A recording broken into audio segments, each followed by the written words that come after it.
Salut, c'est Trado, je suis très content de vous retrouver pour l'analyse du CAC 40 en données journalières.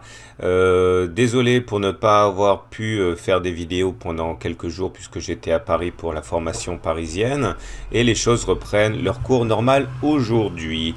Alors je ne mènerai pas d'analyse technique de moyen et de long terme sur le CAC 40 en unité de temps hebdo et mensuel parce que je vais faire une vidéo juste après avec également le DAX, le SP500, donc pour vous éviter des redites. Je vous renvoie tout de suite à l'analyse que je vais faire dans la foulée ce week-end. Et également, j'en profite pour vous inviter au webinaire qui aura lundi soir.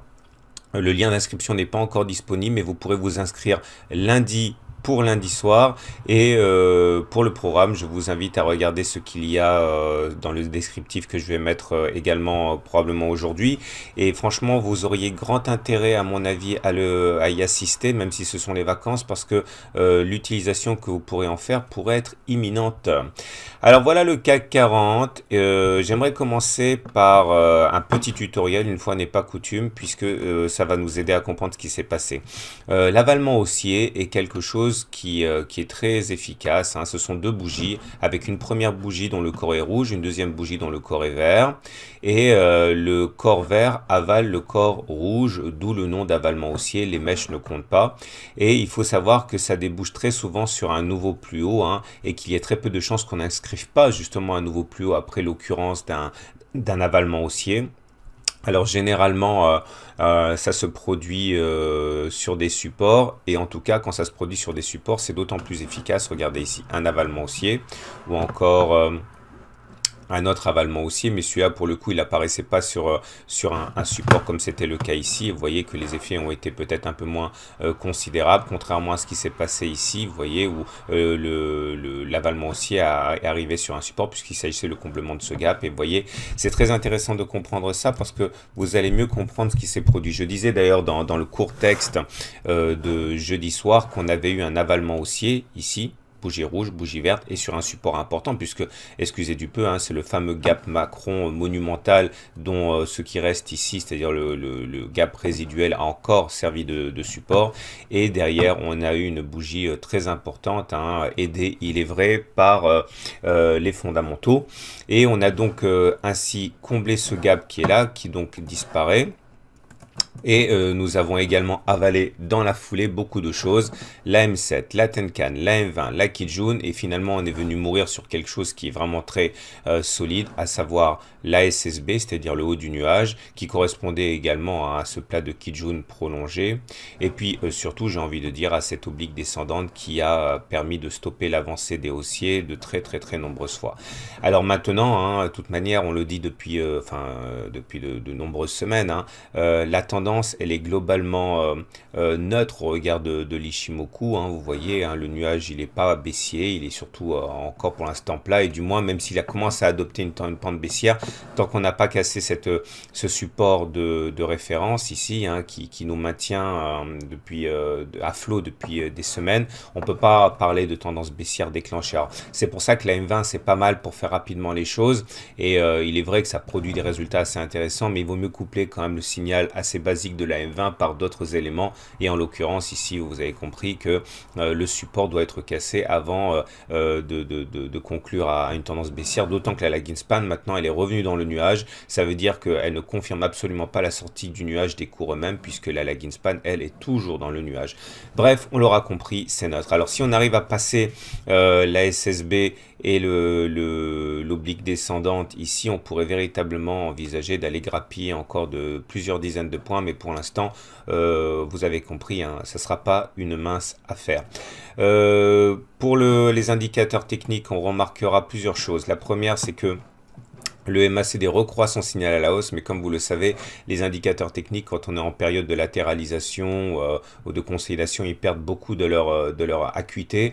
Regardez également le signal du CCI qu'on avait annoncé en temps réel, hein. Lorsque le CCI croise la ligne des moins 100, on a un signal haussier, hein, et bon, là en ce sens, ça plus l'avalement haussier, c'était quand même un ensemble d'éléments assez positifs, hein, pour envisager sereinement la séance de vendredi. J'ai mis des obliques sentinelles ici, vous voyez, on a cette grande oblique descendante, et bien si on trace la même oblique sur les cours, momentum, RSI, on a comme ça des éléments d'alerte et vous voyez que le RSI lui-même a déjà cassé cette oblique sentinelle. C'est intéressant à noter parce que ça veut dire que les cours sont vraiment bien positionnés pour une nouvelle confrontation avec l'oblique. Alors c'est pas le cas malheureusement du momentum, mais vous voyez, faudra pas être surpris si on casse l'oblique descendante, hein. Pour l'instant, retenez surtout qu'au-delà des éléments, il est trop tôt pour parler de tendance haussière de moyen terme, trop tôt pour parler de tendance, de court terme, ni trop tôt pour parler de tendance baissière de court terme. Pour l'instant, on latéralise, hein, donc on peut faire du surf comme ça, des oscillations entre ces éléments, comme ce qui se passe depuis d'ailleurs très longtemps, hein, entre le support et la résistance, mais ne prenez pas de position trop lourde parce qu'on ne sait pas de quoi demain sera fait. Vous en saurez plus en regardant l'analyse hebdomadaire et mensuelle que je vais mettre, hein, ça je l'ai déjà dit. Basculons du côté du DAX. Alors c'est intéressant le DAX parce que vous voyez, pour le coup, lui aussi a connu une belle séance, hein. Attends, 1,2%, on va pas non plus faire la fine bouche, mais vous remarquerez plusieurs choses. Non seulement pour le DAX, eh bien on est toujours en dessous de la moyenne mobile à 20 séances, mais on n'a pas repassé à la hausse le support fort qui a été cassé ici et qui est donc devenu résistance par la règle du changement de polarité. Je suis absolument pas confiant pour le DAX dans l'état actuel des choses. Regardez l'Eurostoxx qui fait un petit peu la synthèse des marchés européens et vous allez constater qu'on est plus proche de la situation française quand même que de la situation allemande. On reconquiert la M20, la Tenkan, la M7, la Kijun, on casse le SAR. Vous savez comment ça fonctionne, hein. Quand on casse le SAR à la hausse, il est vraiment très rare qu'on fasse pas une nouvelle séance de hausse derrière. Autrement dit, il est très rare qu'on ait fait les plus hauts par rapport à la bougie qui a cassé le SAR. Donc il y a du potentiel au regard de l'Eurostoxx. Et juste pour rigoler un petit peu, on va regarder le SP500 et le Dow Jones. Regardez, hein, on est en lévitation, il n'y a pas d'autre mot. Alors pas tant sur le SP500 qui gagne modestement 0,2%, mais quand on regarde, bon, tendance super haussière, hein, là par contre pour le coup on est au-dessus de la M20, Kijun, Tenkan, Super Trend, bon bref c'est toujours extrêmement haussier. On remarquera néanmoins que c'est un indice beaucoup plus représentatif du Dow Jones si on voit les difficultés qu'il y a quand même à s'affranchir des précédents plus hauts, et ça doit quand même nous inciter à être prudent parce que quand on regarde le Dow Jones, là quand même c'est du pur délire, hein. Alors je dis pas que c'est pas justifié, de toute façon je vous dis depuis des semaines que la tendance elle est haussière, c'est pas la question, mais voyez, gap, un biseau ascendant cassé par le haut, c'est super rare et généralement ça se paye. Regardez comment s'envole pour aller chercher ce canal de moyen terme ici. Attention au contact avec les 22 140 éventuellement. C'est pas parce que la tendance est haussière qu'elle ne peut pas s'inverser, hein. Excusez-moi pour cette lapalissade, mais spéculer à la baisse ici, c'est super dangereux. Mais vous comprendrez que si on achète maintenant, on est quand même en situation un petit peu irrationnelle au regard des fondamentaux et du technique, hein. Et surtout, il y a un hiatus, il y a un biais, il y a une divergence entre la performance du Dow Jones et la performance du SP500, et le SP500 est beaucoup plus représentatif avec ses 500 actions que le Dow Jones avec ses 30 actions. Bon, si vous avez compris entre les lignes, le Dow Jones semble un petit peu perdre la tête, hein.